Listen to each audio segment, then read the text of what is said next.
What's up, guys? Welcome to Daily Dose of Reddit. This is your host, Zach, and today's subreddit is r/TalesFromRetail. Alright, this story's called Old Air Force Vets Can Be Cool. Some background before we begin. I am a huge car enthusiast who's very proud of my family heritage, mainly French and Italian, and have been to Europe a few times to be familiar with the cars there. That said, let's begin. It's about 2015-ish, and I'm at work at my local outlet mall working at a higher-end audio brand. It's a mall that sees a ton of both local and international traffic, as there is an international airport about 10 miles away with buses that run direct to it from the airport. Kinda legit when you think about it. We just started selling a brand new Bluetooth speaker that had plenty of hype behind it, and it was becoming quite popular as we were entering the summer months because of its loudness and outdoor usability. Enter Air Force Vet. Hi, welcome to the X store. How can I help you? Well, I have an odd request. What do you need? Heard this line before, so I thought. Well, I need to take a product outside. You have a floor model I can take? Mildly startled.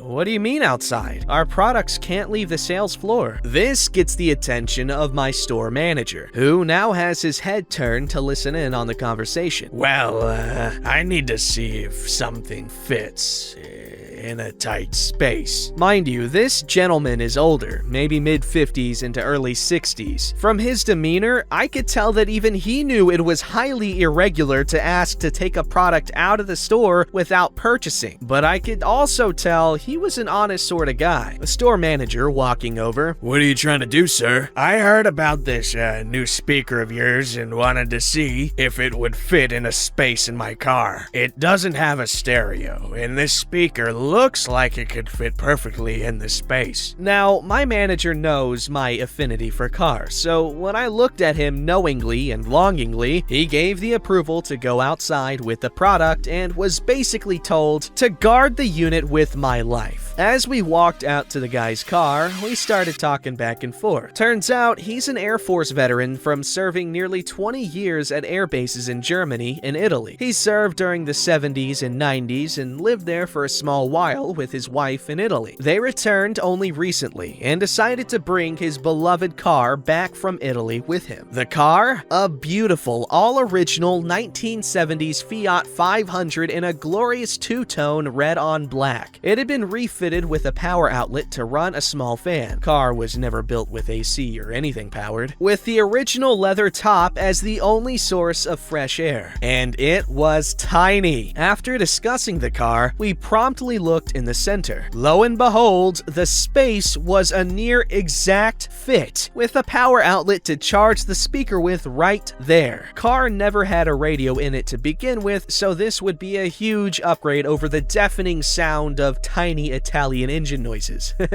We give it a test right there in the lot in the car. Air Force veteran was relatively satisfied, but after all the excitement over seeing and being in his car, I wanted to seal the sale. I convinced him to start the car. At this point, we were pretty chummy, so we could test the speaker with the native car sounds and see if the speaker could outdo the noise. Then he gets really committed. Buckle in, let's go for a ride. Without question, I buckled in. Next thing I know, we are now scooting around the massive parking lot of my outlet mall, doing nearly 40 to 50 miles per hour, the top speed of the Fiat, blasting the Eagles at full volume without any issues hearing the music. I'm having a blast, loving every second of not only chilling with this incredibly nice gentleman, but also getting paid to be in this car with Air Force veteran. About 10 minutes of race car noises and receipts later, he bought not only the speaker, but every optional item we had for it, minus a car charger since he had the power outlet already in his car. Easily the coolest day at work ever, and one of the best customers I ever had. Yo, that is badass. That sounds like a really cool story to be able to share, and you shared it, so boom, cool guy points. And also, is it the Beats pill speaker thing? Because I remember that sounds about the time that they were really popular and stuff. People in my high school, they used to like strap them to their backpack backpacks and like walk around blasting their music that was never ever ever anything good. I mean, in my opinion, they liked it obviously. I couldn't tell you why. But this makes me think of back when I was in Colorado,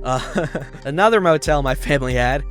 There was this old guy. I don't remember who it was, but he had this really cool old looking kit car. And I don't remember what it was. It was like this small convertible. It was like super old. Oh man, I wish I knew more about cars, but he took me for a ride in it and it was so cool. He had the top down and it was also really cool because he was playing some really cool music too. So, lesson is, old guys with cool cars, go take young boys for rides.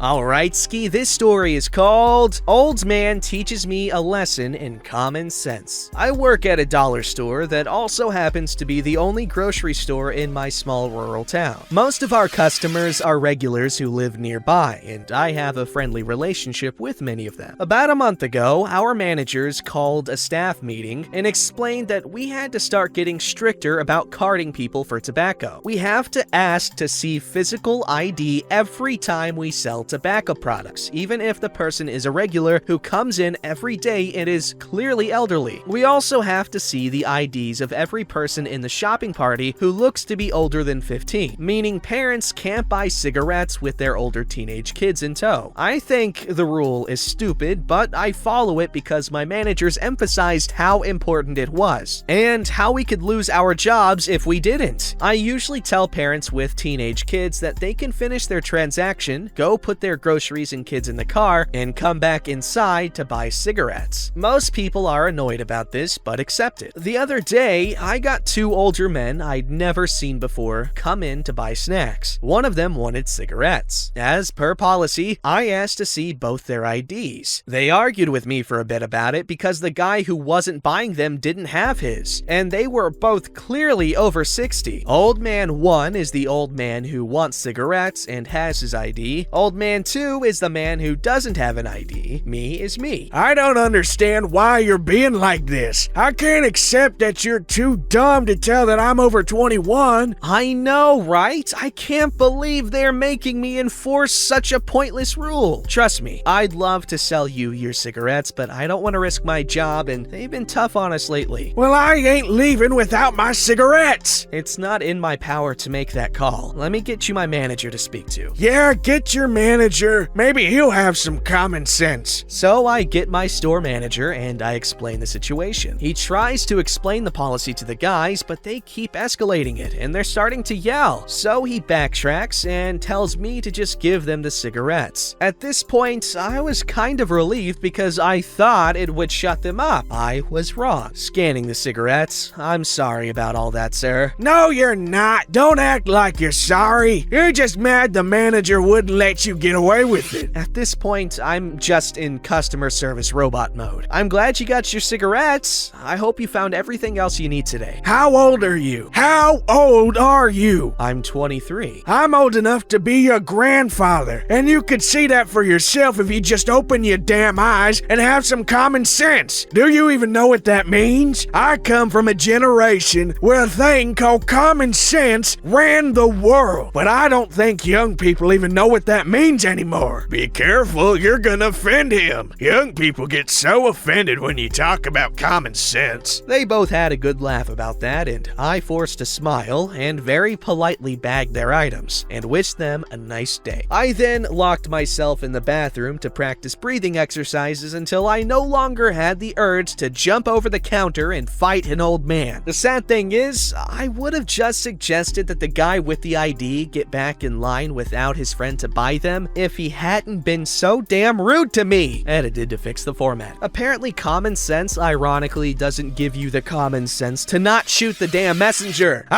Unless you're a messenger of King Xerxes and you're coming into Sparta to talk about whatever the hell he was trying to get done. Probably a bunch of bullcrap. I forgot where I was going with this. Oh, don't shoot messengers unless, you get what I'm saying. And even then, you don't even shoot that guy because, well, guns don't exist yet. But also, there's a perfectly beautiful and very, very deep well right in front of you for you to Spartan kick that motherfather into the underworld or oblivion or whatever the hell to meet Hades, or whoever the hell.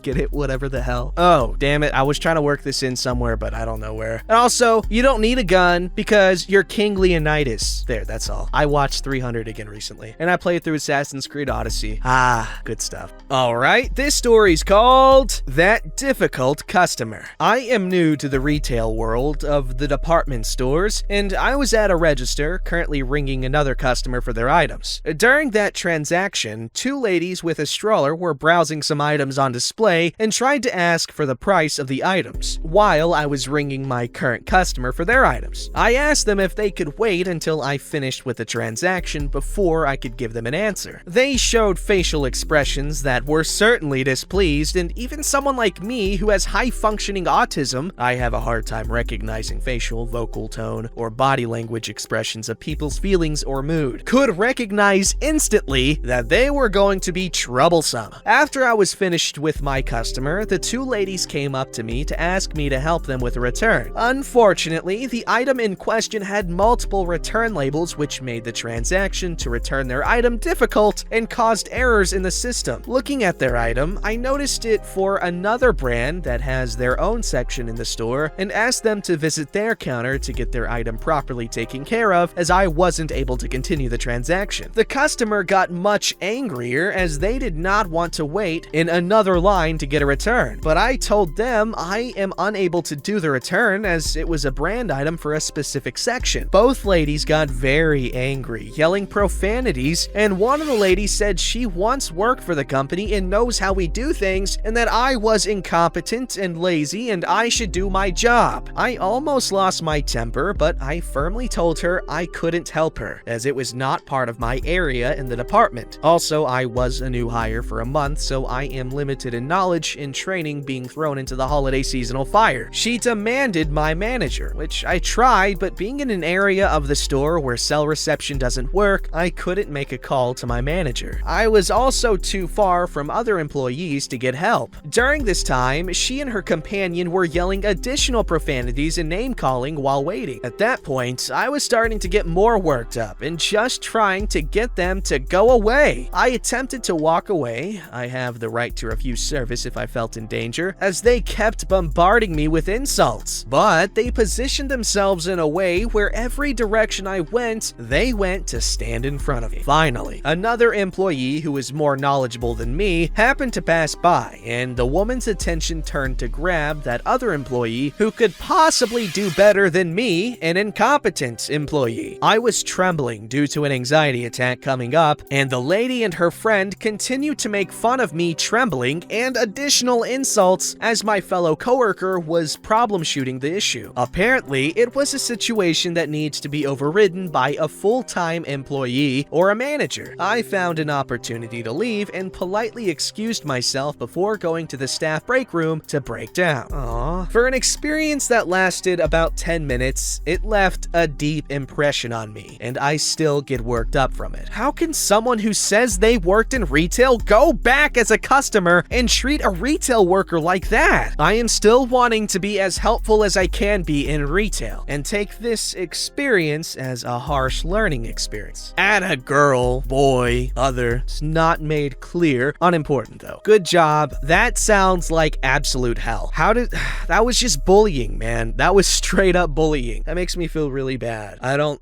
know. What are you supposed to do in a situation like that? If you're just getting hounded on by these stupid ass customers that don't know what they're talking about, and you're doing the best you can, like, what are you supposed to do? Just take their punishment? Fight them? Fight them, right? I'm actually asking because as far as I know, if someone starts talking smack to you like that as a customer, you're allowed to, like, legally, and I'm pretty sure this is in a lot of union contracts, you're allowed to just beat the crap out of them within an inch of their life. However, if you do kill them, that's against the rules. But you fight them, you knock them out, and you win. You win the argument and you feel better about yourself, and you have two less smack talkers because you know for a fact they're gonna be scared to do it again. But there's a small chance that I'm incorrect in that. So what are you supposed to do? What are you allowed to do? Tell a teacher? Man, if that's the case, then why don't they have more stores inside of schools so that you have teachers everywhere? And that way, you can be safe, you can be protected, and can also find a really hot and awesome wife.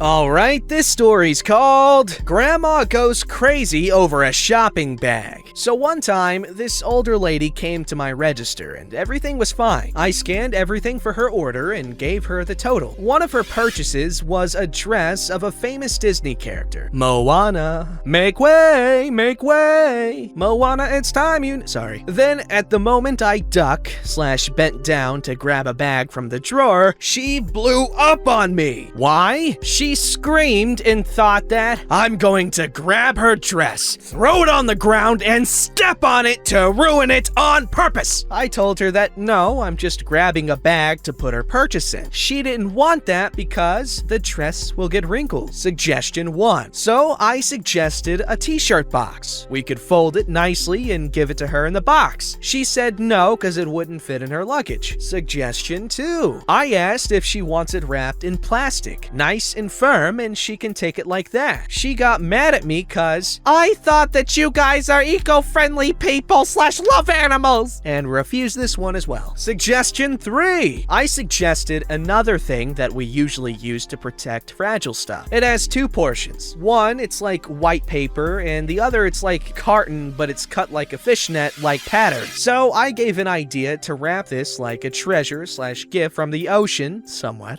She denied this one as well, since for her, it looked ugly. Suggestion 4. I asked when they needed the dress for. It was a week, more or less, before Halloween. She said she needed it by the day after tomorrow, so shipping it wasn't an option either. Suggestion 5. I suggested to let me check if we have one brand new from the box and its original packaging in the back, same size and all. But this triggered her. Why? She said that I somehow knew that her granddaughter had asthma, and by giving her an item that could have dust on it, it's because I wanted to maliciously hurt/kill her. She went on a full tirade on me. Luckily, my manager and supervisor were witness to the whole ordeal. My supervisor intervened first and tried to calm the woman down. The woman went off on how disrespectful, insulative, what is that? I've never heard that word before. Rude, etc. I was, called me all kinds of names, and still, my supervisor was trying to help, but to no avail while the lady was getting more and more aggressive. Her husband, who was next to her the whole time, tried to calm her and said, "Let's go, please. He did nothing wrong." He had the look of, "Why? Please stop." Then my manager stepped in, and she is the boss. With no mercy, she just grabbed a bag from another register, took the dress, shoved it into the bag, folded the top of the bag, stapled it shut, along with the receipt, and with a smile that says, "I'll kill you. And also, have a nice day."